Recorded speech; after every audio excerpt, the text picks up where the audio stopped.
Isso aqui é o que a gente chama de uma equação diferencial. Porque a gente quer achar x, mas x está expresso em termos dele mesmo e de sua primeira derivada temporal. Olhando assim parece chato resolver. E é mesmo. Mas podemos usar a matemática a nosso favor, em especial a trigonometria. Agora estou somando aqui dois números, certo? Um a quadrado mais b quadrado que dá 1. Eu posso dizer que a é um cosseno quadrado. A é um seno ao quadrado de número φ, mais um cosseno ao quadrado de φ. Por quê? Nem b pode ser maior do que 1, nem a pode ser maior do que 1. Se b for maior do que 1, não existe a real que satisfaça essa equação. Tanto um quanto o outro são limitados a 1. Então, posso trabalhar com senos e cossenos. Você sabe que seno ao quadrado mais cosseno ao quadrado dá 1. A pergunta é, será que a gente consegue construir uma equação mais fácil, mas agora para φ?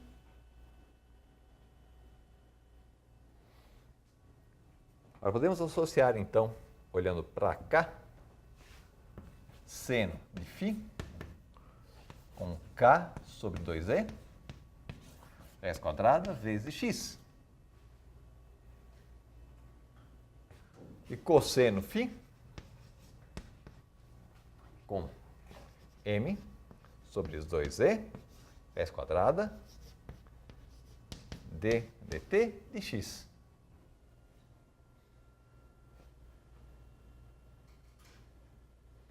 Mas lembra também que cosseno de φ é simplesmente a derivada em φ de seno φ.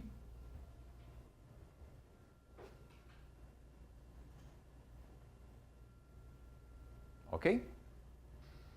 Vamos lá, será que a gente consegue estimar aqui o nosso dx dt? X vai ser igual a 2 sobre e vezes k seno de φ. Quanto vale dx dt? Temos uma constante, 2e sobre k raiz quadrada, e temos aqui um seno de φ. Só que φ nós vamos associar que o argumento, esse sim, pode variar no tempo. Então, temos uma derivada parcial de seno de φ em φ,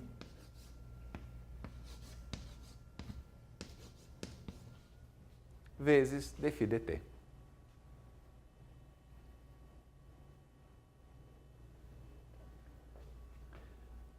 Ok? Vamos comparar as duas equações aqui. Esta equação que obtenho derivando e essa equação que obtenho da minha definição de cosseno φ devem ser iguais. Qual a condição para que elas sejam iguais?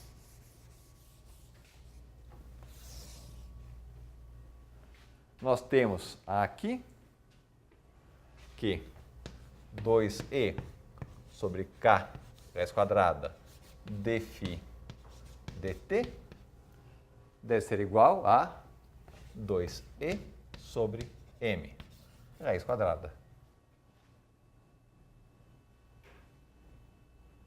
Ou ainda, dφ dt igual a k sobre m raiz quadrada.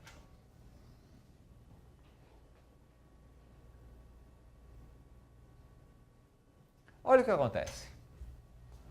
Usamos a energia para obter uma equação que não depende explicitamente do tempo, depende apenas de posição e velocidade. Mas sabemos que a velocidade está ligada com a posição por uma derivada. Retrabalhando esses termos, podemos ver que aqui temos a soma de dois quadrados, portanto podemos escrever isso como uma soma de um seno e um cosseno. Esses dois quadrados somados devem dar 1. Então, ao invés de trabalhar com essa equação diferencial, podemos trabalhar aqui com as nossas relações. Chegamos nesta equação diferencial. Aquela lá vocês não sabiam resolver, mas essa aqui vocês já resolveram algumas vezes. Quanto vale φ de t?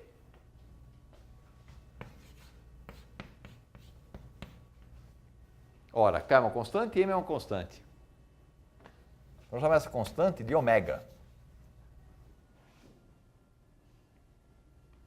Concordam que φ de t pode ser escrito dessa forma? Ômega t mais φ0. Uma fase que evolui linearmente no tempo, mais uma fase inicial. E lembrando que x é proporcional a seno de φ, a nossa resposta vai ser simplesmente x de t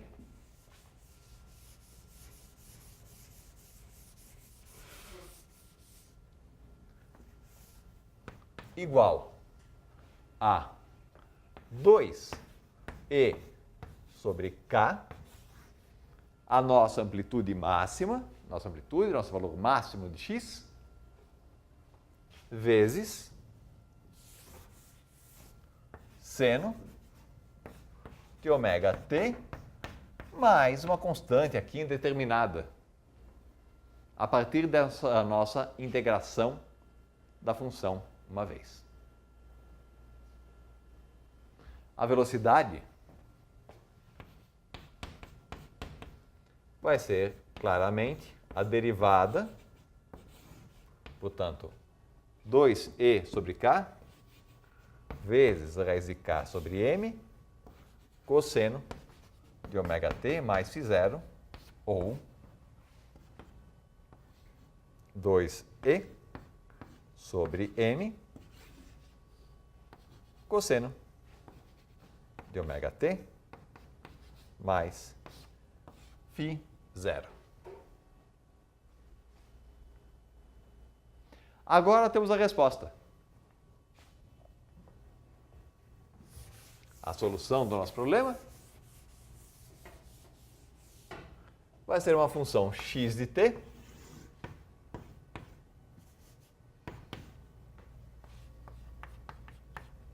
na forma de uma função tipo seno, com período t igual a 2π sobre ômega. E nossa velocidade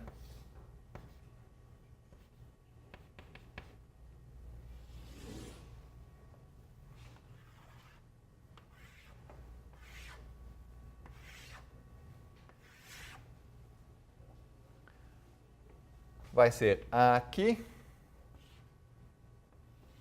mínimo, máximo.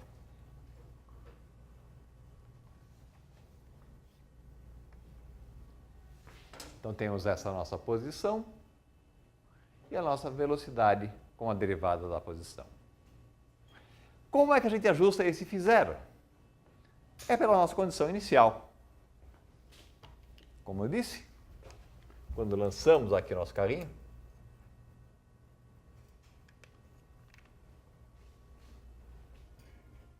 eu posso lançar com uma certa velocidade inicial, dando um peteleco para ele aqui.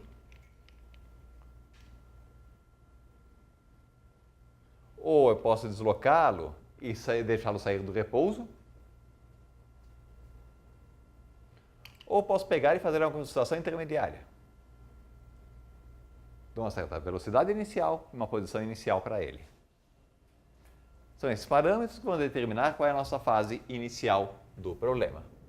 φ0.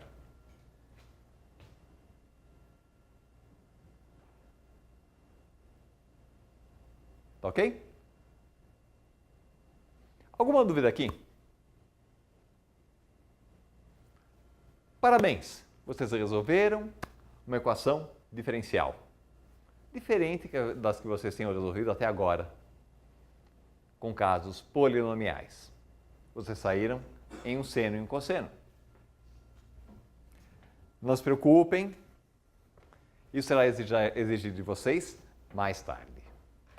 É só para mostrar que vocês conseguem, vocês têm as ferramentas para isso. Tem a piada de que físicos só sabem resolver oscilador harmônico.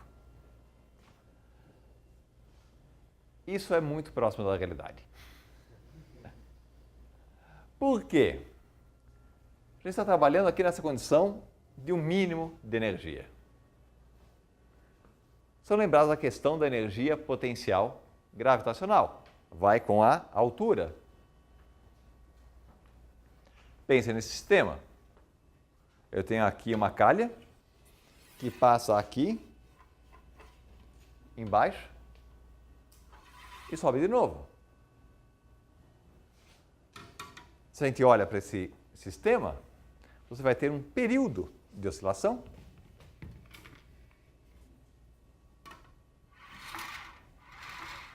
e um movimento que se repete. Se o sistema é bem isolado, vocês veem que o carrinho ainda está oscilando, a bolinha continua oscilando. Mas claro, cada vez que ele passa aí, ele perde um pouco de energia com atrito. Isso aqui está deslocando ar, então você tem uma certa dissipação aqui no atrito viscoso com o ar. Então você tem uma perda de energia no sistema. Vamos ver na próxima aula como é que a gente lida com essa perda de energia, como é que a gente lida quando a energia não é mais uma constante. Esse oscilador harmônico vocês vão ver em detalhes no curso de Física 2, Oscilações e Ondas. Mas tudo isso fica muito mais fácil de lidar quando você pensa em termos de energia. Tanto essa condição de equilíbrio, nesse mínimo de energia potencial, quanto perturbações em torno dessa posição.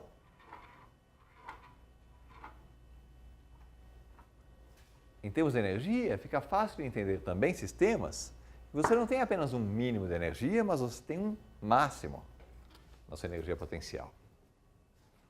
Vamos pensar aqui, nesse caso, desta régua, como um pêndulo. Se eu tiro ela da condição de equilíbrio, ela tem um certo balanço. Ela oscila. Agora, se eu dou um bom peteleco aqui, vocês veem que ela dá várias voltas.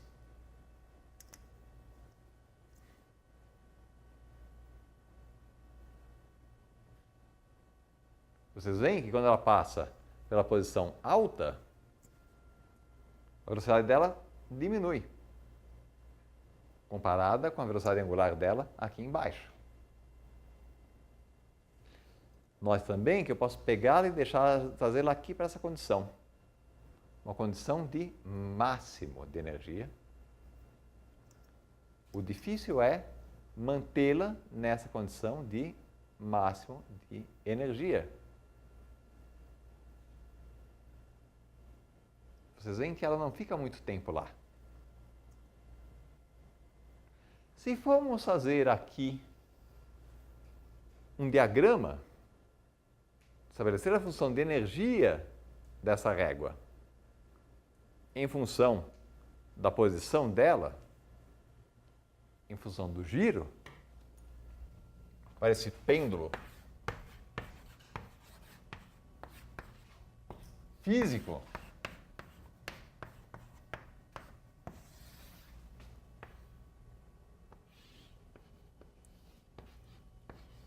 você vai ter um ângulo θ saindo dessa posição, em torno desse pivô. Você pode definir uma coordenada x igual ao comprimento L vezes θ. Se for estabelecer uma função u de x,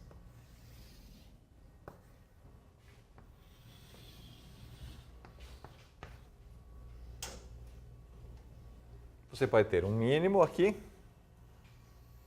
a subida, a descida, uma subida e por aí vai.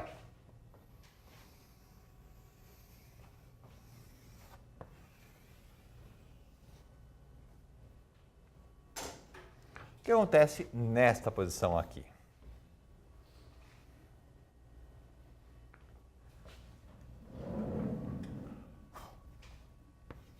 du de x é igual a zero. Portanto, a força é igual a zero. Então, isso aqui é uma condição de equilíbrio. Se deixa o sistema nessa condição aqui, com velocidade igual inicial nula, ele permanece nessa condição, porque a força sobre ele é zero, a aceleração é nula. Se olharmos para cá, du dx igual a zero também implica uma força igual a zero. Implica também uma condição de equilíbrio.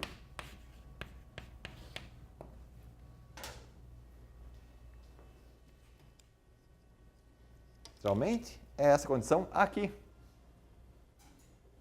Ok? O duro é conseguir manter o sistema nessa condição aqui.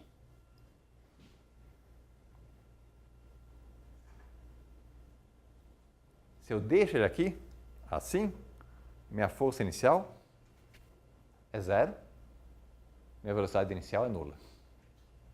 Mas note que ele não fica muito tempo aqui. Ele vai cair. Por que isso? A derivada aqui é zero, é uma condição de equilíbrio, força nula. Mas a derivada segunda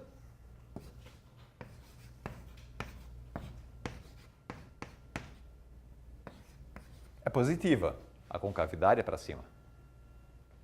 Isso implica, então, que você tem um mínimo local e, portanto, o equilíbrio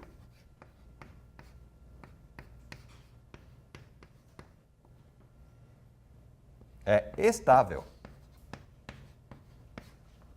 Se eu perturbo o meu sistema para fora dessa condição de equilíbrio, qualquer perturbação,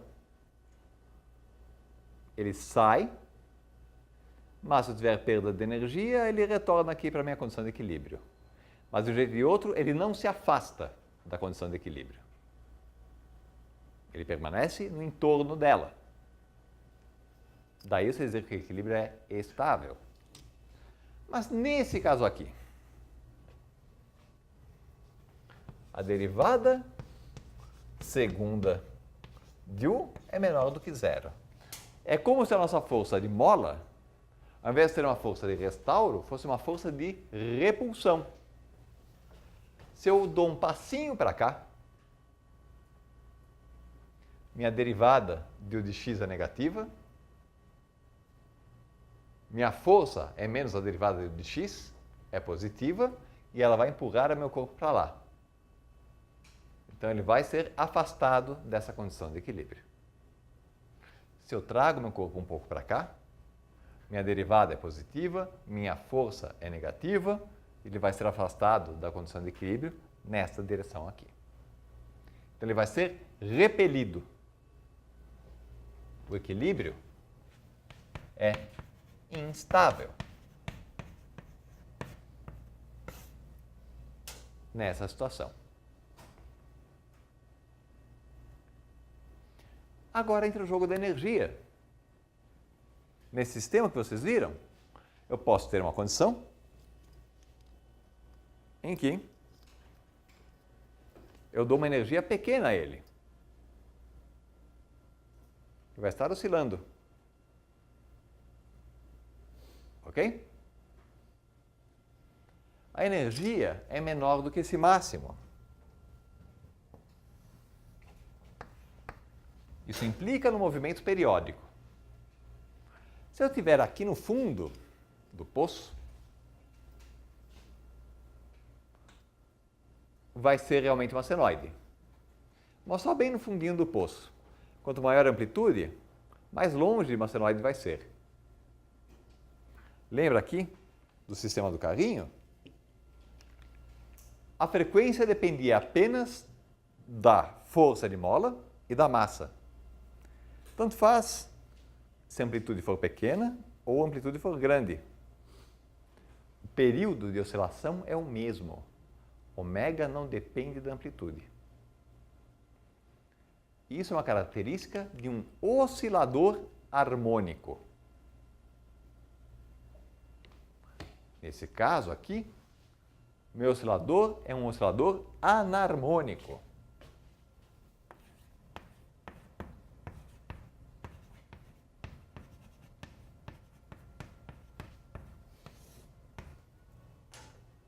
Quanto maior a amplitude,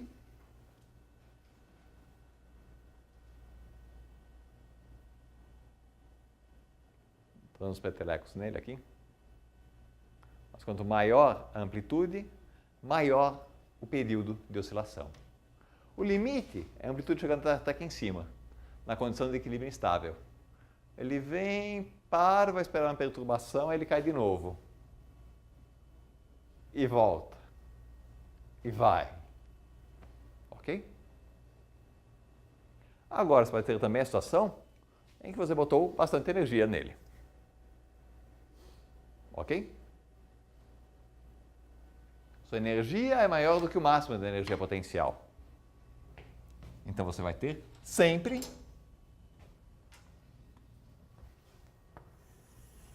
energia cinética sobrando.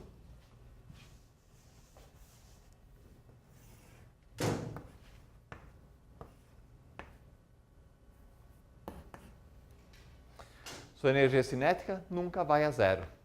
Seu corpo permanece girando. Algo assim.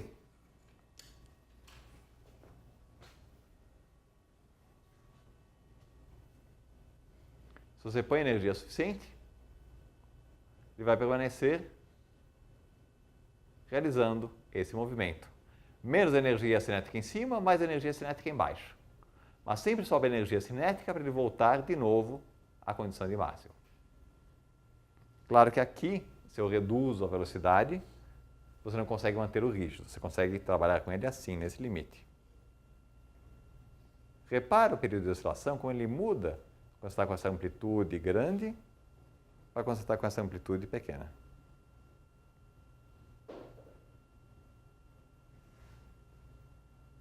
Ok? É através da energia potencial que a gente consegue estudar essas diferentes condições, esses diferentes regimes de operação.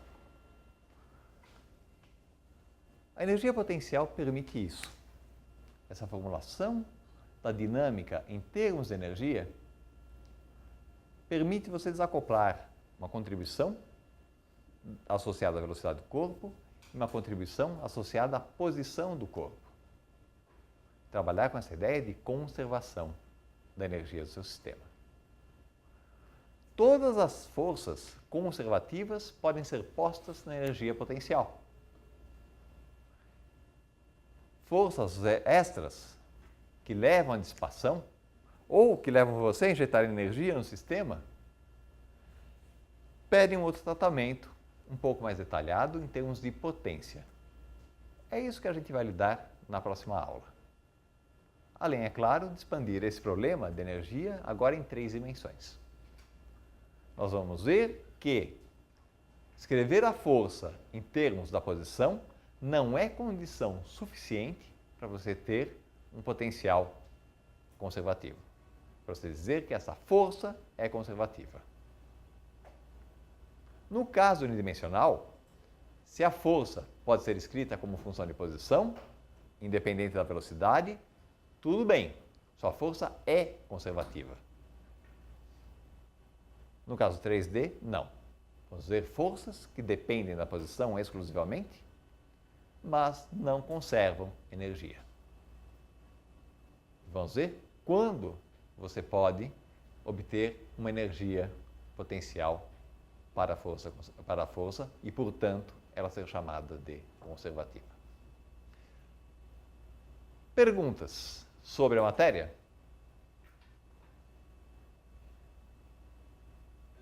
Por exemplo, quando você tem uma mola oscilando, aí você adotou um sentido da trajetória, no caso, de baixo para cima. Ou adotei um sentido positivo para a posição, uma orientação do eixo, sim. Sim. No caso, a energia potencial elástica, ela vai oscilar de positivo para negativo, ou não? A energia potencial elástica, não. E aí que está uma coisa bonita, que ela é kx². Então ela implica um mínimo. Pode ter um U0, uma energia potencial constante que você coloca. Mas como ela depende apenas do alongamento ou compressão da mola, ela depende do valor absoluto dessa compressão, do quadrado desse valor absoluto. Então, se ela é positiva ou negativa, o deslocamento, em termos de energia, é a mesma coisa. Você esticar a mola ou comprimi-la vai corresponder à mesma resposta, se a tua resposta for linear, se for uma força do tipo menos kx. Ok? Justamente essa característica. Pelo fato de você poder descrever como x², implica que você está no mínimo. Como é energia potencial K positivo vezes x², é um mínimo mesmo. Se fosse um K negativo, aí estaria numa posição de máximo. É o caso aqui do pico. Você pode associar aqui a essa condição um K máximo. Ou, desculpe, nessa condição de máximo, um K negativo, a concavidade é para baixo. Derivada segunda menor do que zero. Eu não falei para vocês de uma situação um pouco mais exótica, que é chamado equilíbrio indiferente, em que a derivada segunda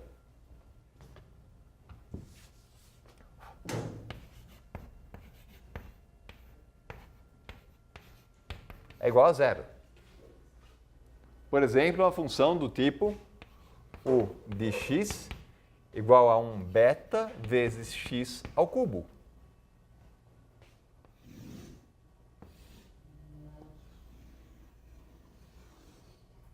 É uma coisa mais ou menos assim.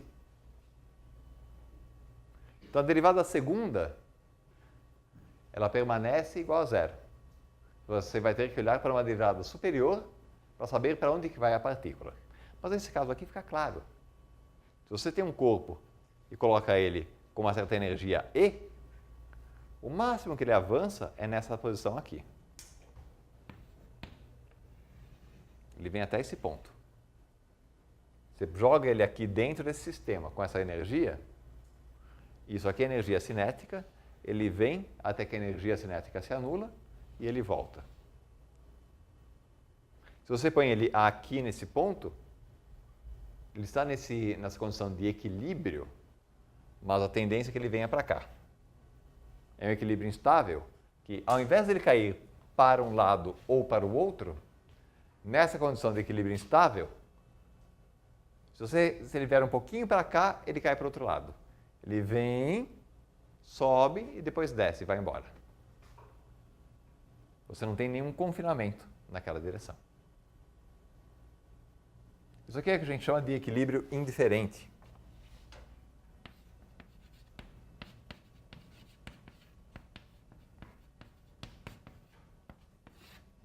Nomes são nomes. Não me parece muito indiferente. É uma situação em que ele não está estável. Qualquer perturbação, ele vai sair, mas vai sair para um lado. É diferente daqui, que é uma perturbação, ele pode sair para um lado ou para o outro, dependendo da perturbação. Nesse aqui, a perturbação, ele vai para lá direto ou ele vem e vai para lá depois.